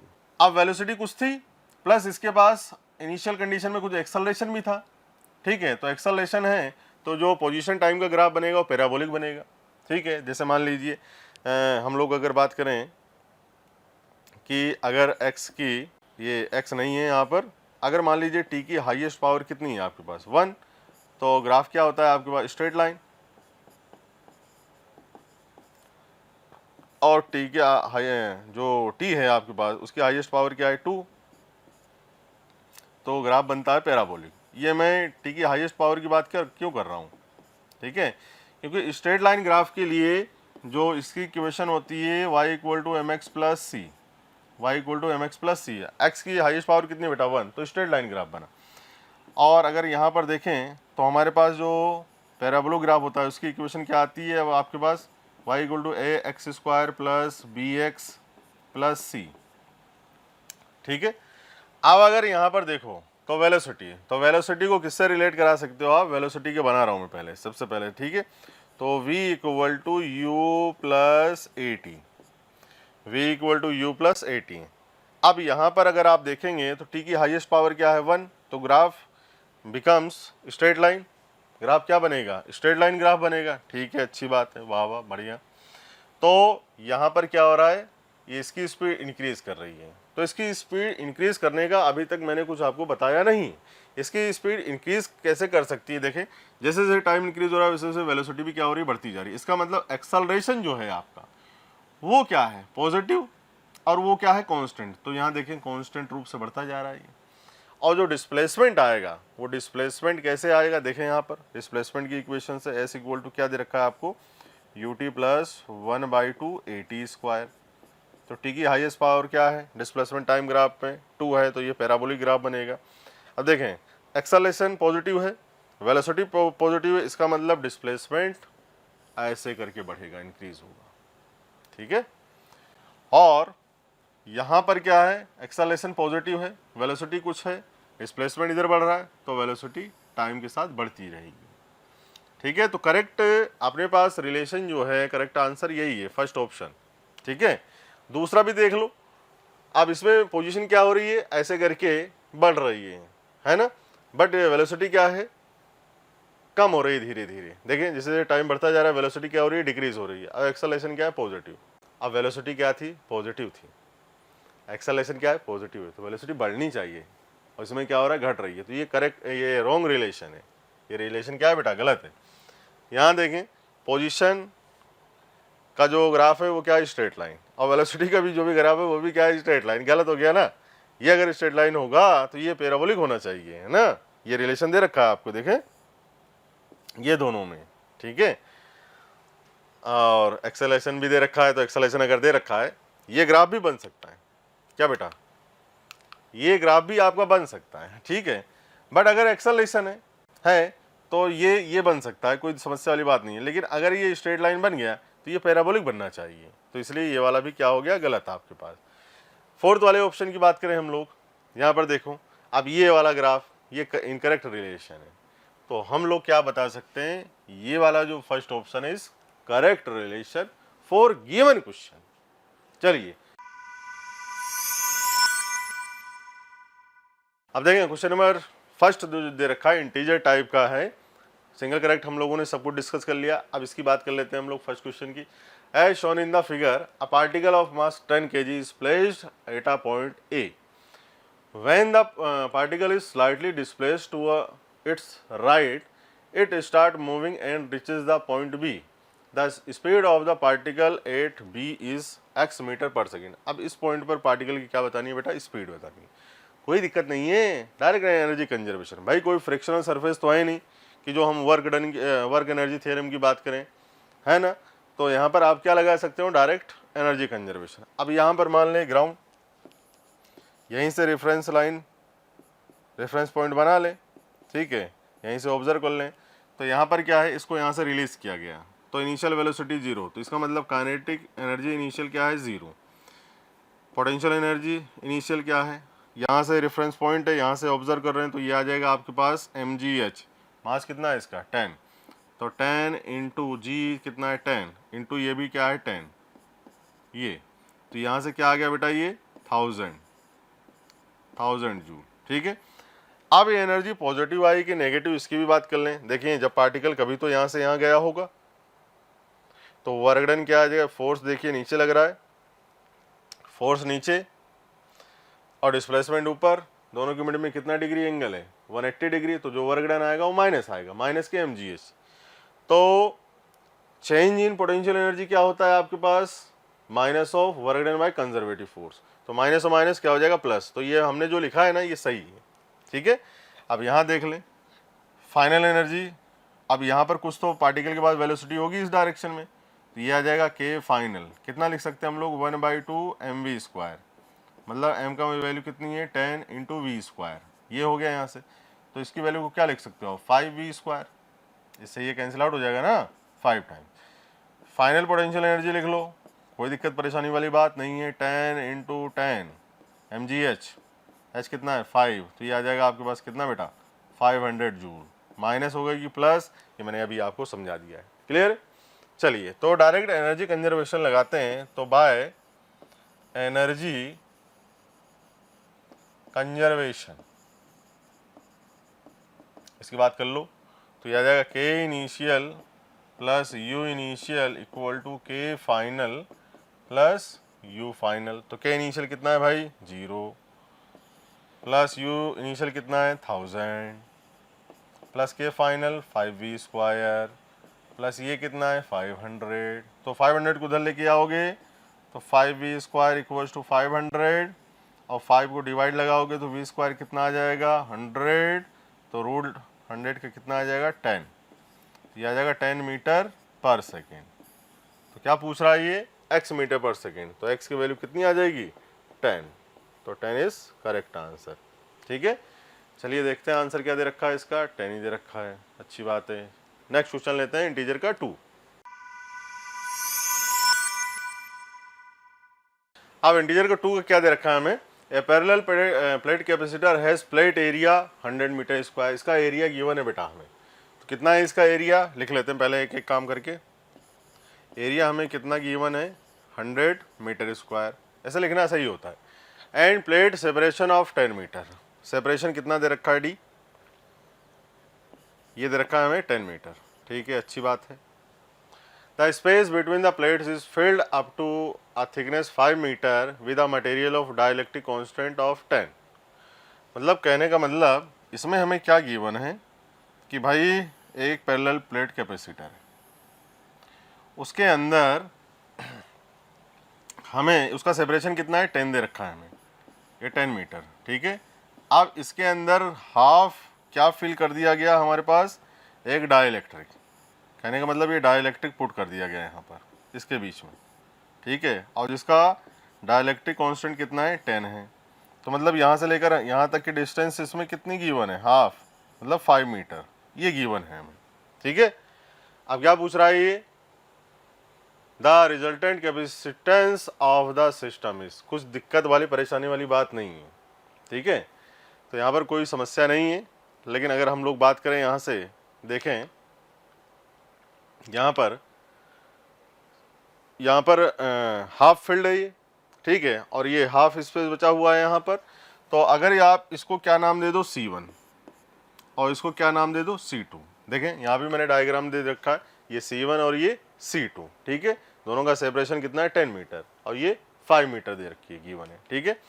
अब अगर यहीं से आप बात करोगे तो C1 की वैल्यू को क्या लिख सकते हैं, C1 की वैल्यू की क्या लिख सकते हैं आप, ठीक है, ये आ जाएगा आपके पास KA अपॉन D। C2 क्या लिख सकते हो आप, ये आ जाएगा A अपॉन D, ये होता है फॉर्मूला अपने पास, ठीक है। अब C इक्विवेलेंट देखें, दोनों का कनेक्शन जो है सीरीज है, तो इसमें जो लिखेंगे हम लोग कि C इक्विवेलेंट वो क्या लिख सकते हैं आप, C1 C2 upon C1 plus C2, ये लिख सकते हैं। अब इसकी वैल्यू रख दीजिए, इसको जब बेटा वैल्यू रखेंगे तो क्या लिख सकते हैं, KA upon D into A upon D divide by K upon D plus A upon D, ठीक है। अब चलो यहाँ से इसकी वैल्यू और लिख लो, C इक्विवेलेंट आ जाएगा आपके पास कितना, थोड़ा सा और सॉल्व आउट करते हैं, तो यह आ जाएगा KA square upon D square. यहाँ से एलसीएम लोगे तो ये आ जाएगा आपके पास A D को बाहर निकाल लो, D को हमने बाहर निकाल लिया और ये बचेगा 1 प्लस K या K+1, कोई समस्या वाली बात नहीं है, आप बोलोगे K+1 कोई दिक्कत नहीं है, इधर उधर लिखो कोई समस्या नहीं। तो यहाँ से ये कैंसिल आउट हो जाएगा, ये ख़त्म हो गया। तो जो C इक्विवेलेंट की अब वैल्यू आ रही है वो कितनी आ रही है, C equivalent equals to KA एक D बचा है तो D नीचे चला जाएगा, D 1 प्लस K। ये अब कुछ नहीं करना आपको, इसमें सभी वैल्यू डाल दीजिए तो ये आंसर आ जाएगा आपके पास। देखें कितना आएगा, K कितना दे रखा है 10, एरिया कितना गिवन है भाई 100, एप्सिलॉन नोट दे रखा है आपको 8.85 इंटू 10⁻⁻12 और D कितना दे रखा है हमें, D तो D कितना दे रखा है हमको, D ये 10 मीटर है। एक काम करते हैं, इसको S मान लेते हैं, क्या मानेंगे बेटा, इसको S, क्योंकि D ये हो गया ना 5 मीटर दे रखा है और हम लोगों ने D ले लिया, या तो वहाँ पर कुछ चेंज लेना चाहिए था हमें, ठीक है। तो इसको मैं बोल देता हूँ ये D है आपका, D इसके लिए 5 मीटर है और इसके लिए भी D कितना है 5 मीटर ये। तो हम लोगों ने सेपरेशन को क्या बोल दिया S, ठीक है, 10 मीटर जो होगा। तो अब वैल्यू पुट कर लेते हैं इसकी, कितनी आ जाएगी यहाँ पर 5 और 1 प्लस ये 10 आ जाएगा, ठीक है। अब आप इस पूरे को सॉल्व करोगे यहाँ से तो आपके पास कितना आ जाएगा, ये 11 और पूरे को सॉल्व करोगे तो यहाँ से ये आएगा 160.90 इंटू 10⁻⁻12 और अगर इसको चेंज कर लो है ना तो ये आ जाएगा अपने पास, पिको फेरेड में बोल रहा है ये, तो ये आ जाएगा आपके पास 161 नियर अबाउट, है ना, नियरेस्ट इंटीजर मान लिया हम लोगों ने ये, ठीक है। तो x की वैल्यू कितनी आ रही है आपके पास 161, तो ये करेक्ट आंसर है इसका 161 बच्चों। चलो 3 क्वेश्चन क्या बोल रहा है हमसे, an NPN transistor operates as a common emitter amplifier, अच्छी बात, with a power gain of 10⁻⁶। तो पावर गेन कितना दे रखा है आपको, ये पावर गेन है और पावर गेन कितना दे रखा है आपको, ये 10⁻⁶, ठीक है। The input resistance is 100 ohm, r in दे रखा है हमें कितना 100 ohm and the output load resistance is 10 kilo ohm. तो आर आउट दे रखा है, लोड रेजिस्टेंस हमें कितना 10 किलो ओम, तो 10 इंटू 10⁻³ ओम लिख सकते हैं इसको, ठीक है। The common ammeter current gain beta will be, अब करंट गेन पूछ रहा है बीटा की वैल्यू, तो यहाँ पर पावर गेन का जो फॉर्मूला होता है, देखें मैं बता देता हूँ आपके पास, formula based power gain equals to ये होता है बीटा स्क्वायर, है ना, और r out upon r in, ठीक है, r out upon r in. अब यहाँ से क्या करें, इसकी वैल्यू पुट कर दें, तो पावर गेन कितना आ जाएगा, ये 10⁻⁶ बीटा स्क्वायर, आर आउट कितना है आपके पास 10 × 10⁻³ और डिवाइड बाई आर इन कितना है बेटा, आर इन 100। ये अब बीटा स्क्वायर की वैल्यू देख लें, यहाँ से एक काम करें, यहाँ से क्या लिख सकते हैं हम लोग, 10⁻⁶ × 100 डिवाइड बाई 10 × 10⁻3। इससे ये कैंसिल आउट हो गया 3 टाइम्स, इससे एक ये गया, तो बीटा स्क्वायर आपके पास बचा है 10⁻⁴, और अगर आप इसको रूट को इधर देते हैं तो बीटा बिकम्स 100। तो ये इसकी वैल्यू आ गई आपके पास, क्या दे रखा है हमें, तो बीटा विल भी कितना है 100, तो 100 इज करेक्ट आंसर, ठीक है। तो चलिए लिख लें इसको, फिर हम लोग क्वेश्चन 4 करते हैं। अब देखें क्वेश्चन नंबर 4 क्या बोल रहा है हमसे, the voltage across the 10 ohm resistor in the given circuit X volt. कुछ नहीं है, अब आप इसकी बात करेंगे यहाँ पर, तो ये दोनों किस में है, पैरेलल में, तो पैरेलल में अगर आर इक्विवेलेंट लिखोगे आप, तो आर इक्विवेलेंट कितना हो सकता है, R1 R2, और ये हो जाएगा आपके पास R1 प्लस R2।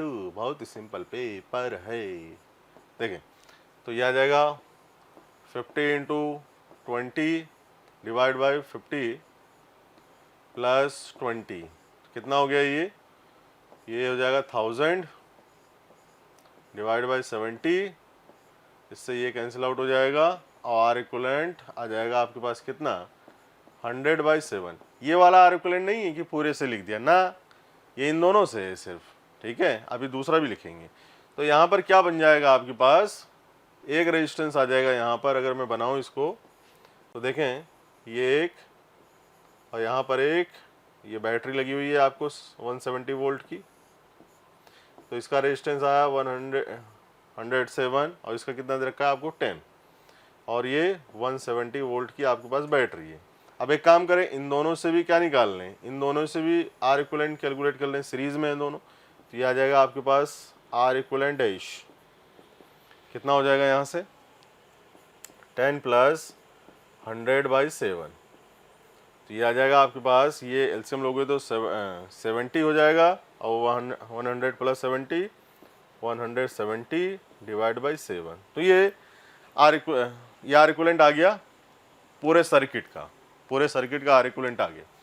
तो अगर आप यहाँ से करंट की बात कर रहे हो, तो ये हो जाएगा V/R, क्योंकि V = IR होता है, आर इक्विवेलेंट, तो V कितना दे रखा है आपको बेटा 170, आर इक्विवेलेंट कितना आया R डैश इक्विवेलेंट, एक काम करो नहीं तो उससे निकाल लो, ये आ गया 170 डिवाइड बाई 7, यही है, ठीक है। चलो इससे ये कैंसिल आउट हुआ, तो करंट बिकम्स 7 एम्पियर, ये 7 एम्पियर करंट आ गया। अब हमसे क्या पूछ रहा है, voltage across the 10 ohm resistor, तो 10 ओम रजिस्टर के अक्रॉस हमसे क्या पूछ रहा है, पोटेंशियल, तो करंट फ्लो कर रहा है इसमें कितना 7 एम्पियर, तो इसके अक्रॉस जो होगा पोटेंशियल कितना हो जाएगा IR, ओम्स लॉ लगा देंगे IR, तो ये I कितना है 7, इसको रेजिस्टेंस कितना दिया हुआ है 10 ओम, तो ये आ जाएगा 70 वोल्ट पोटेंशियल ड्रॉप होगा अक्रॉस 10 ओम रजिस्टर। तो इसका 70 आंसर आएगा। तो x की वैल्यू अगर लिखना चाहो आप, तो x की वैल्यू कितनी आ जाएगी यहाँ से, x = 70। क्लियर है, तो लिख लें इसको, फिर हम लोग क्वेश्चन अब कौन सा करने जा रहे हैं भाई, क्वेश्चन नंबर 5, चलिए लिखें। तो क्वेश्चन नंबर 4 क्या बोल रहा है बच्चों, 2 separate wires and we are stretch by 2 mm and 4 mm, ठीक है, इतने स्ट्रेच किए जा रहे हैं दोनों wire, when they are subjected to a force of 2 newton, 2 newton का फोर्स लग रहा है इन पर, assume that both the wires are made up of same material, same material से मिले हुए हैं, and the radius of the wire B is 4 times that of radius of wire A। तो रेडियस ऑफ बी की बात कर रहे हैं ना, radius of wire B is 4 times, तो आर बी इक्वल्स टू क्या लिख सकते हैं हम लोग, 4 आर ए, ये लिख सकते हैं, ठीक है। The length of the wire A and B are in the ratio B, then A upon B, ये पूछ रहा है हमसे बात। द एक्सप्रेस्ड इज 1/x, तो x की वैल्यू हमसे पूछेगी, कोई दिक्कत नहीं है। यंग्स मॉडुलस क्या होता है देखें आप, ये होता है आपके पास कितना बेटा, stress upon strain, stress upon strain. Stress क्या होता है, फोर्स पर यूनिट एरिया, और स्ट्रेन क्या होता है, change in length divide by original length, ठीक है, ये होता है हमारे पास। अब एक काम करो, क्या पूछ रहा है आपसे, तो एक काम करते हैं, डेल्टा एल बाई एल को इधर ले लेते हैं हम लोग, देखें तो y इक्वल्स टू हो जाएगा आपके पास डेल्टा एल बाई एल, ठीक है, equals to force per unit area. चलो अच्छी बात है ये।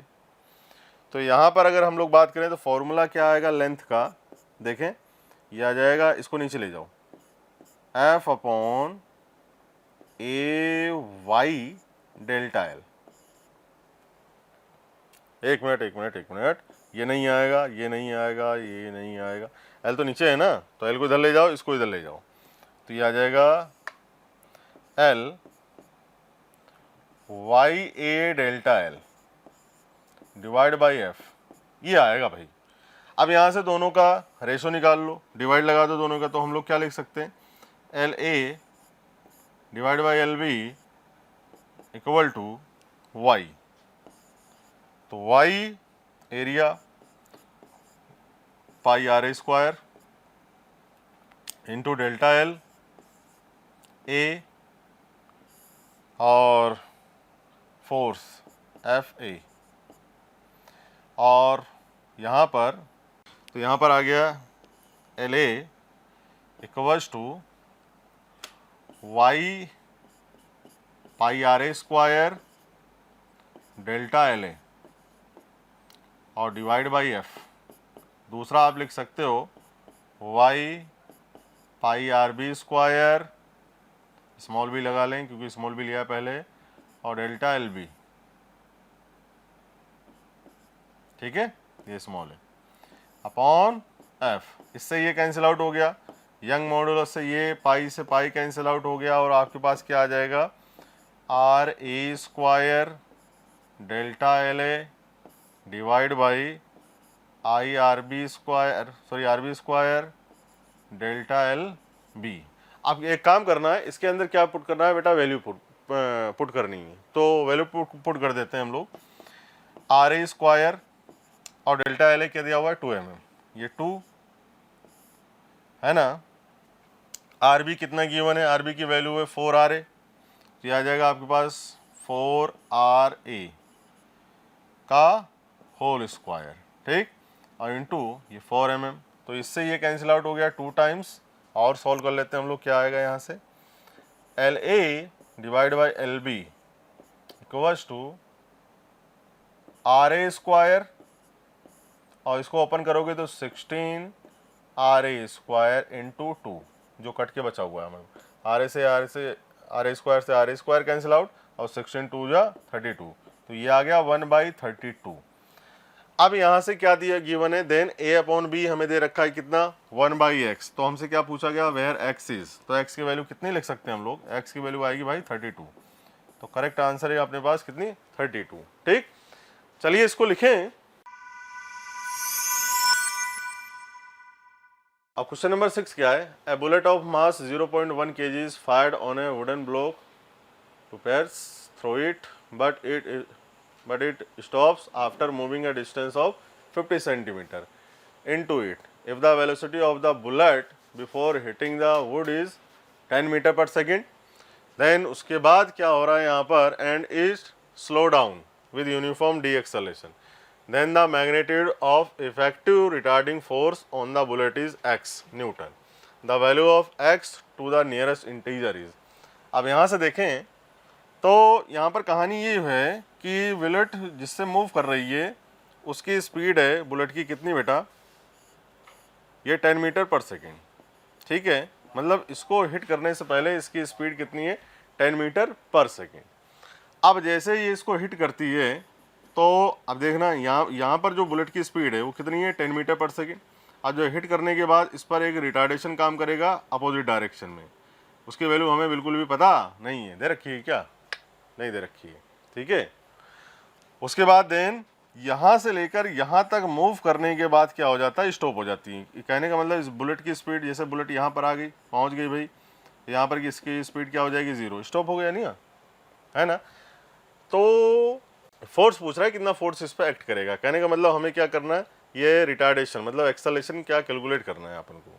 चलिए बात कर लेते हैं इसकी यहाँ पर, है ना। देखें तो यहाँ पर थर्ड इक्वेशन हम लोग लगाते हैं। अच्छा, इसकी डिस्टेंस कितनी गिवन है, कुछ दे रखा है क्या इसमें, 50 सेंटीमीटर, 50 सेंटीमीटर, ये 50 सेंटीमीटर डिस्टेंस हमें क्या है, गिवन है इसके अंदर, ठीक है, चलो अच्छी बात है। अब चलिए V square equal to U square plus 2 और माइनस ए आएगा, यहाँ पर रिटार्डेशन लग रहा है ना, इंटू एस, ठीक है। चलिए तो यहाँ पर काफ़ी अच्छा मैंने डायग्राम भी बनाया हुआ, देखो इसका मास कितना है, 0.1 kg, 10 मीटर पर सेकेंड इसकी स्पीड यहाँ पर है, ठीक है। ये यहाँ पर इसकी वेलोसिटी 0 हो गई, जो एक्सेलरेशन है अपोजिट डायरेक्शन में लगा हुआ है, ठीक है, काफ़ी अच्छे से बनाया गया है यहाँ पर, ठीक है। तो चलिए वहीं पे चलते हैं हम लोग। अच्छा ये आगे हम लोग, हाँ यहाँ पर अब देखें तो इस फॉर्मूले का यूज़ करते हैं। फाइनल वेलोसिटी 0 हो गई, फाइनल वेलोसिटी की ये 0 हो गया। अब एक काम करिए, यू स्क्वायर कितना दे रखा है, 10, यू स्क्वायर नहीं, यू की वैल्यू 10 है तो स्क्वायर है इसका। अब ये माइनस जाएगा, देखें -2 इंटू ए इंटू एस, तो 50 सेंटीमीटर है, तो ये क्या हो जाएगा आपके पास, मीटर में चेंज कर लो इसको, 0.5 मीटर, इसकी वैल्यू लिख दो यहाँ पर 0.5, ठीक है। चलिए अब एक काम कीजिए, तो ये हो जाएगा आपके पास कितना, ए आएगा यहाँ से, और ए कितना आ जाएगा आपके पास 100, भाई इससे ये 0.5 को मल्टीप्लाई करेगा 1, और ए तो ये 1 हो जाएगा, 1 इंटू ए, इसको ए के इधर ले आओ, तो ये हो जाएगा 100 मीटर पर सेकेंड स्क्वायर। तो ये रिटार्डेशन हम लोगों ने कैलकुलेट कर लिया है, ठीक है। अब फोर्स कैलकुलेट कर लो कि बैकवर्ड डायरेक्शन में कितना फोर्स लगेगा। बुलेट का मास कितना दे रखा है हमें, m इक्वल्स टू 0.1 kg, है ना, ये दे रखा है मास हमें, तो मास इंटू एक्सेलरेशन, तो ये आ जाएगा आपके पास, ये रिटार्डिंग फोर्स मैं लिख देता हूँ यहाँ पर, पता चलेगा आप बोल रहे हैं एक्सेलरेशन बोल रहे हो यहाँ पर, तो ये रिटार्डिंग फोर्स है बेटा। तो मास क्या है 0.1 इंटू एक्सेलरेशन है आपके पास 100, ये आ जाएगा आपके पास 10 न्यूटन, ठीक है। तो इस बुलेट के ऊपर जो फोर्स लग रहा होगा बेटा अपोजिट डायरेक्शन में, वो फोर्स कितना लग रहा होगा, F equals to 10 newton in opposite direction, ठीक है। चलिए तो इसका अगर आप बात करोगे तो x न्यूटन दे रखा है, तो x की वैल्यू कितनी आ जाएगी, ये x की वैल्यू आएगी 10, ठीक है। तो दिस इज रिक्वायर्ड आंसर। हाँ तो बच्चों ये हमारे पास क्वेश्चन है, a ball of mass 10 kg moving with a velocity of, कितने से मूव कर रही है भाई, ये 10√3 metre per second along the x axis, hits another ball of mass 20 kg which is at rest. After the collision, first ball comes to rest while the second ball disintegrates in two equal pieces. दो equal भागों में टूट जाता है ये, ठीक है। One piece start moving along y axis with a speed of 10 meter per second. The second piece start moving at an angle of 30 with respect to x axis. The velocity of the ball moving at 30 degree with x axis is x meter per second. The configuration of piece after collision is shown in the figure below the value of x nearest integer. बहुत बड़ा पढ़ना पड़ा अपन को, है ना। देखें क्या था क्वेश्चन, एक्चुअली में थी 10 kg का बॉम्ब था, क्या था ये बॉल, है ना, बॉम्ब भी होता है, बॉम्ब टाइप क्वेश्चन आ जाता है। ये 10 kg का किससे मूव कर रहा था बच्चों, ये मूव कर रहा था इस स्पीड से 10√3 मीटर पर सेकेंड, और ये कोलाइड हुआ किससे, एक 20 kg बॉल से, एक 20 kg की बॉल से ये टकराया, ये रेस्ट पर है, ये क्या है, रेस्ट पर, ठीक है। अब जैसे टक्कर हुई, टक्कर होने के बाद क्या हो, ये तो बिफोर कोलिजन है, बिफोर कोलिजन, ये क्या है, बिफोर कोलिजन, ठीक है। तो बिफोर कोलिजन अगर मोमेंटम लिखना चाहो, क्योंकि ज़रूरत पड़ेगी आगे, तो क्या लिख सकते हो आप, देखें ये आ जाएगा आपके पास, ये तो रेस्ट पर है, ये आ जाएगा 10 इंटू 10√3 प्लस 20 इंटू 0, ठीक है। तो initial momentum comes out in x direction, है ना, ये इन एक्स डायरेक्शन, याद रखें इन एक्स डायरेक्शन है ये, क्योंकि वाई में भी मोशन कर रही है ना बॉल, इसलिए मैं बता दूं यहाँ पर इन एक्स डायरेक्शन है ये। तो ये आ जाएगा 100√3 kilogram metre per second, unit लिखना भी जरूरी है, अच्छी बात। अब जैसे ये टकराया, टकराने के बाद क्या हुई, ये वाली बॉल तो रेस्ट पर आ गई और ये वाली दो भागों में टूट गई। अब टूटने के बाद ये देखें, ये थी 20 kg की बॉल, ये 20 kg की। अब 20 kg की बॉल 2 पीस में टूट गया, एक पीस तो इधर गया ऊपर की ओर, कितने स्पीड से जा रहा है, 10 मीटर पर सेकेंड। दूसरा पीस क्या जा रहा है, इस तरफ जा रहा है, कितने स्पीड से पता नहीं है, वही पूछा है, और एक्स एक्सिस है 30 डिग्री एंगल पर। तो आइए करते हैं। तो मैं लगाता हूँ यहाँ पर एक्स एक्सिस में मोमेंटम कंजर्वेशन हम लोगों ने लिख लिया है, ठीक है। तो इसको भी एक्स एक्सिस में ले लेते हैं, ये तो वाई एक्सिस पे जा रहा है, तो इसको कंपोनेंट कर देते हैं इसके। तो क्या आ जाएगा, ये V2 cos 30 और ये कितना हो जाएगा, V2 sin 30, V2 sin 30, ठीक है। और initial momentum in Y direction before collision क्या है, 0 है, क्योंकि कोई भी बॉल वाई डायरेक्शन में या एक्स वाई प्लेन में मूव नहीं कर रही है, ओनली एक्स एक्सिस पे मूव कर रही है, ठीक है। तो इसलिए एक्स डायरेक्शन में हम लोग क्या लिखा, मोमेंटम कंजर्वेशन। अब देखें फाइनल मोमेंटम इन एक्स डायरेक्शन लिख लें, ये हो जाएगा after collision, after collision, after collision इन एक्स डायरेक्शन। तो फाइनल मोमेंटम ये आ जाएगा बेटा, 10 किलो की बॉल है, 10 इंटू V2 cos 30। तो V2 cos 30 की वैल्यू होती है √3/2, तो यहाँ से हो जाएगा ये 5V2, सॉरी यहाँ पे cos 30 √3/2 होता है ना, तो √3 भी आएगा, इसके साथ मिटाना पड़ेगा, इरेजर ले लें, चलो। तो ये आ जाएगा अपने पास 5V2 5√3V2, ठीक है, किलोग्राम मीटर पर सेकेंड। तो एक्स डायरेक्शन में लिख लिया इसको, ठीक है। अब there is no external force, so linear momentum will conserve. तो हम लोग लीनियर मोमेंटम को कंजर्व कराते हैं और लिखते हैं P initial equal to P initial equal to P final, ठीक है। तो यहाँ पर आ जाएगा इनिशियल कितना दे रखा है, 100√3, और फाइनल कितना दे रखा है हमें, 5√3 इंटू V2। तो √3 से √3 मरा और 5 से ये 100 जाएगा 20 टाइम्स, तो V2 आ गया आपके पास कितना बेटा, V2 आ जाएगा 20 मीटर पर सेकेंड। अब आपने क्या निकाल लिया है, ये इस बॉल की स्पीड निकाल ली है, ठीक है, कितनी आ गई, 20 मीटर पर सेकेंड। अब अगर इसको यहाँ रखते हो और ये 10 से मूव कर रहा है, तो V2 की वैल्यू क्या है, 20।